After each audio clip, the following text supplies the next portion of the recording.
Nanakaw disgrasya ang isang makitid na daan sa tabi ng ilog sa Antipolo. Ang madalas pa namang dumadaan dito, mga estudyante. Narito ang Express Report ni Gary De Leon, exclusive. Ito ang binansagang daan ng kamatayan.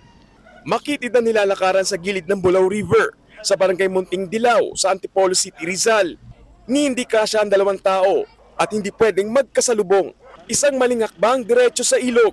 Sa kabilang dulo, kawayan lang na tulay ang sasalo na kahit delikado ay araw-araw ginagamit ng mga estudyante. Dati naman daw madaling daanan ang lugar na ito pero mula ng tayuan nito ng retaining wall ng DPWH at ng bakod na isang private na may-ari ng lupa, kinain na yung pinaka-easement na dati sanay maluwag na daanan ng mga tao.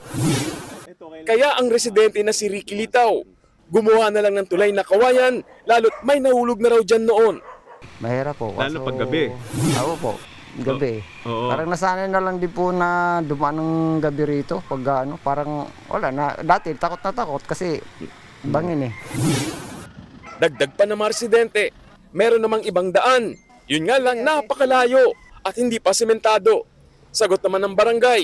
Hindi naman po doon ang tamang daanan po. Na ipasimento po yung daanan nila para maayos po na daanan ng mga estudyante.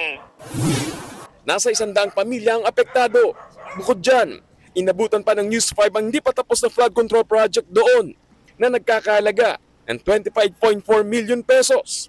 Dapat June 2024 pa yan na kumpleto pero di pa magawa dahil sa issue ng right of way. Nagbabalita mula sa Frontline, Gary De Leon, News 5.